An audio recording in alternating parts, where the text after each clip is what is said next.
very gray. My wipers are on automatic, so it's a little wet. Ground's a little wet. If I had a lot of horsepower, I'd really be worried. I don't, so I'm not that worried, but gotta be safe. So I'll bring you guys in much later, but basically what we're trying to see today, what my goal is with this video, is this a good little LA car? If you had to stay with just one little city car, you still want to have some fun, but you deal with a lot of traffic, not a lot of space, no garage. Could this be a good alternate to a hot hatch? I just topped off the tank.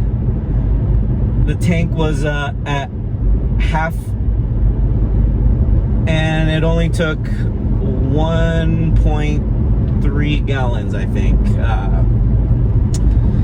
The Shell station at the base of Angeles Crest is really expensive, so it was still $8. But $8 to top off the tank, I'll take it. Anyways, I'm gonna loop you guys back in as I get closer to the fun area. I'm just gonna be cruising right now just to get a feel for how it is. There's a sheriff chilling right there, and I'm not even really in Angeles Crest just yet. We're still in like the residential area, climbing the hill. Once you see that infamous sign that says "Welcome to Angeles Crest Highway" or Angeles Crest Forest, or I don't know what it is, I don't have the greatest memory, that's when you're really in it. And we'll see how many of these slow cars are gonna just stay in my way. I got a Hyundai Elantra right now that, let's see if I can pass him real quick. Kind of a moot point because right in front of him is a RAV4. So anyways, okay. So there's a thing called canyon etiquette. And up here, when there's a lot of cars, you're supposed to just pull over for literally like 2 seconds, let everybody get by you, and then you can continue at your own pace. This guy is holding up a whole line of cars. We got an MR2, a Mustang, I saw a S2000, and I think that's an IS something. And there's more cars coming too, because this guy's going that slow. Look at how many cars are behind you, buddy. You see all that?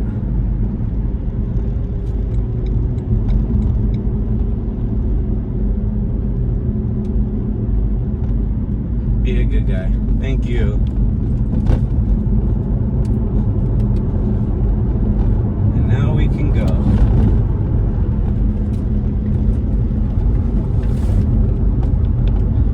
Alright, so the question we're trying to ask ourselves and see if we have the answer: is this a good car for the occasional canyon run, living in a big city like LA?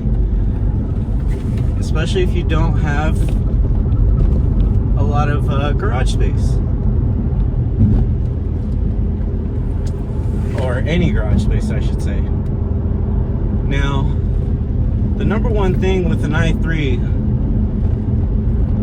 is it doesn't have the range of a Tesla or a lot of these other really expensive electric cars, but what it does have is a compact usability that I don't think any of the Teslas offer.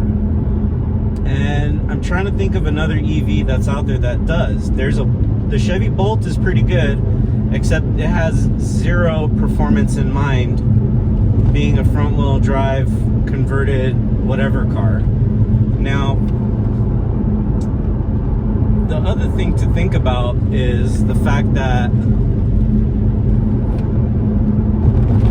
because the battery is not that big, and because you have limited range, I had to make sure I had as much battery as possible, and that my little fuel generator tank was topped off. As I mentioned earlier, it's only 2.5 gallons, so at best or at worst, depending on how you want to look at it, it's like 10 bucks a gas.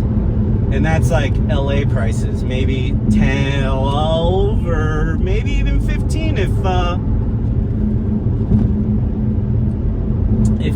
if it's really expensive. That Shell that I was just pumping at is $6.60 a gallon for 91. There's no reason not to use 91. So that's what I put in here, and that's actually what BMW recommends too.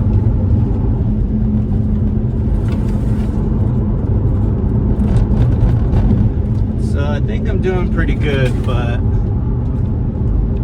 I might still let these guys go.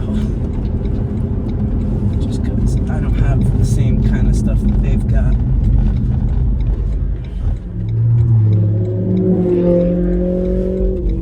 Alright.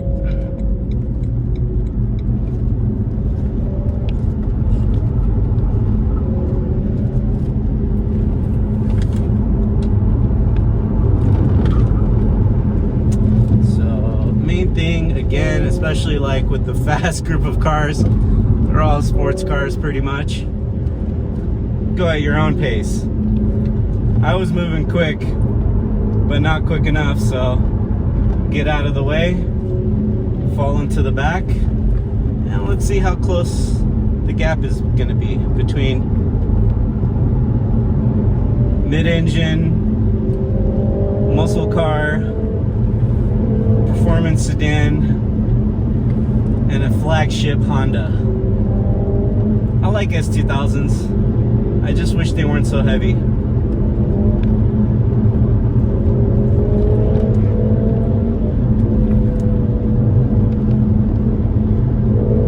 Alright, getting distracted. Hope you're enjoying the view, but let's keep chatting.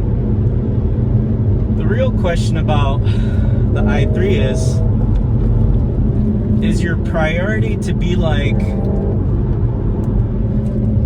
more on the performance side of things, like the S2000 for example, or is it to be more on the economical side? And ultimately that kind of comes down to your situation of what is your daily commute like?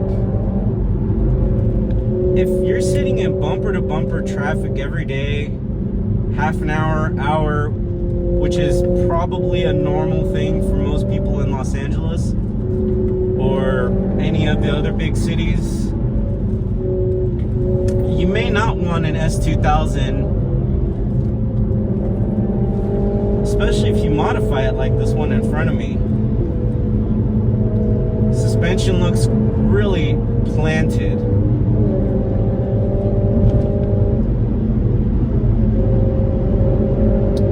But if you're doing bumper to bumper, stop and go, you may hate it. That was the thing for me.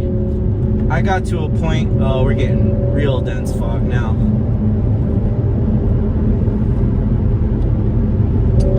I got to a point where my new commute wasn't the worst, but it was stop and go the whole way. Not fun. And ultimately, I mean, this was last year before the Putin price hike, as we'll call it. This was before any of that. But my BMW wagon, which was a lot of fun up here, it was costing about $100 to fill up, and again, that was before the hike, so it's easily over $100 now to fill it up.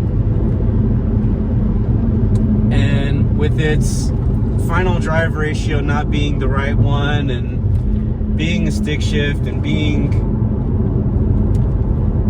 sorry, concentrating and talking, I'm not as good as like Matt Farah, for example.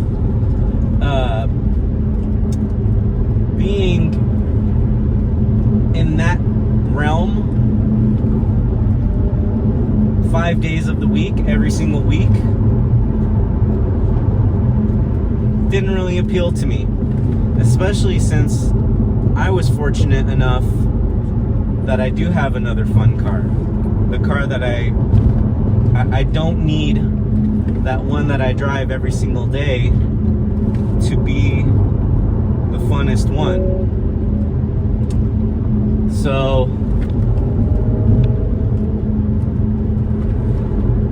So the real question was, with that car, do I need to have two quote-unquote fun cars, or should I dial back the daily driver, the commuter, a little bit, and let the fun car be the fun car?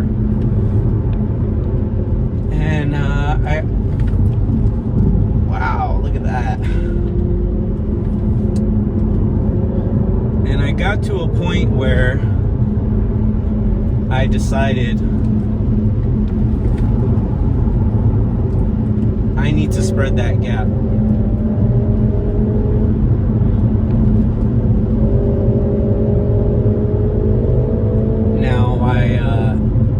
Now that's why I have this i3. Now the Alpha is not in my hands and hasn't been in my hands for a little while, so normally the Alpha is what I would be bringing up here. But I needed to go for a drive. Here I am, bringing the i3. As you can see, these guys didn't really shake me. I think that's more to blame on the Lexus than the S2000.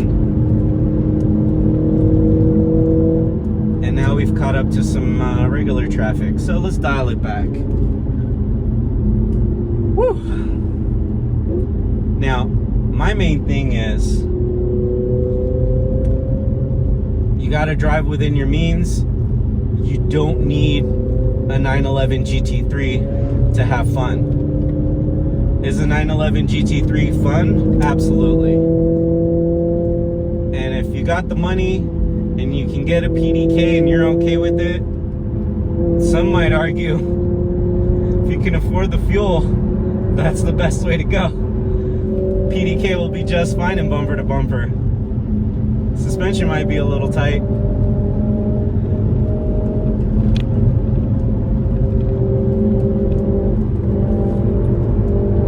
I don't have $200,000 for a daily driver. Pretty sure if I sold this, my Alpha, every spare car part I have, cashed out my 401k, yeah, I probably could get one. Is that smart money? Is that a smart move? Not really. Especially because one thing you can't see behind me is a baby seat. Can't put a baby seat in a GT3.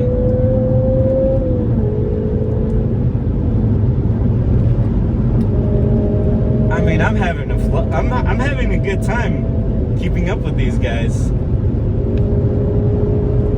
Now we're almost at the destination. How did I do? Like I said, I had pretty much a full charge when I came up. Full tank of gas. And I turned on the hold state of charge at like 3/4-ish, just to try and get that generator going to pump as much juice into the battery as it can. I'm showing a range of 41 miles of battery and 37 with the fuel, so combined about 80 miles. However, that 42 is very reflective of this pace. When I'm heading home, this won't be my pace. And when I'm heading home, I'll be doing a lot more downhill than the uphill. So there's going to be a lot of regen going on, a lot of conservation of both fuel and battery. So I think I'll shut up for a little bit and I'll give you guys a final thought once I get home. Alright, so now I'm back home and I can give you kind of the final thoughts. Basically, as I mentioned towards the end of that video, I was right around 80 miles left of combined range. I think it was like 40 and 38, something like that. 40 on the battery and 38 in fuel for the generator. I also mentioned that on the way back down, I was likely to see that number go up. So I took a picture, which you can see right here. When I got back to the bottom of the hill, I was looking at a combined 89 miles, which was 64 on the battery and 25 for fuel for the generator. A fairly spirited run on the way down. I wasn't cruising. I gained nearly 10 miles, over 10% on the way back. And I got to enjoy myself, and I used a little bit of fuel and gained 50% back in the battery. What does that really mean? Who knows? Those are just numbers, and they adjust as you drive, the way that you drive. Then another 25 miles back home, and you can see here, now I'm looking at combined of 92 miles. So I drove 25 more miles, but I gained 3 miles. I didn't lose 25. Overall, I think this car is kind of underrated for what it really is. It's pretty fun in the canyons. It's no GT3. It's no sports car, but it's a little hot hatch. I'm gonna call it a hot hatch. And it's got usability. I can put my kid in the back. I'm actually gonna go pick her up right after this video. So, long story short, these are very underrated cars. And having been my only car right now, because normally the Alpha's here and the Alpha's not here, it's doing a pretty good job at filling the void of my fun car. It's doing a great job as my daily driver. Lots of my coworkers are jealous, especially when I tell them how much I've spent. I think in the 6 months I've had this, I only pretty much charge it at work because it's $220. I'm at work. I get to work. I plug it in when I need to. It's fully charged when I'm done with work. I've spent it's probably about $170 right now in 6 months, and a few thousand miles. I don't know exactly how many miles it's been because I don't keep track of it. It's also been maintenance free. Performance wise, the only thing that I've done on this car so far, all I've done is I put 175 tires in front. It normally has a stagger of a 155 and a 175 in the back. I did a 175 all the way around. And there's only 2 types of tires they sell for this car, and I got the performance style, which I think is a Ecopia EP500.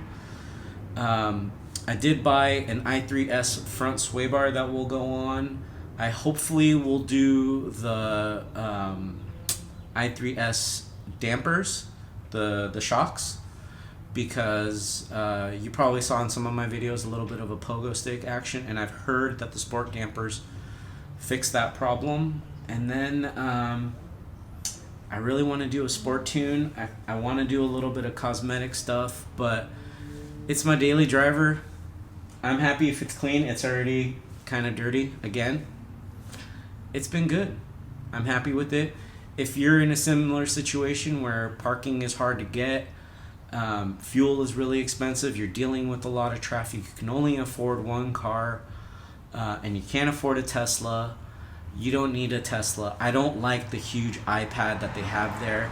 This one's kind of old and techy, but outdated tech, I should say. But I can get an Apple CarPlay update, which I plan to do also. I'm going to go buy a subwoofer for it. So overall, it's a really good car. I'm happy with it. It's been a great daily. I miss all of my old cars for one reason or another, but I'm 6 months into the ownership of this, which is about halfway for most of my cars. In this case, I think this will be around for a little bit longer than 6 more months. So, Mark timestamp that. It is the 20th of May, 2022, 20 to 4, 3:40 in the afternoon. So what is that? 6 months from now puts us right around Thanksgiving. We'll see if I'll get another car by then or if I'm just still rolling it. But yeah, i3 underrated hot hatch. Maybe. Will it work for you? Maybe. Does it work for me? Yeah, right now it does. So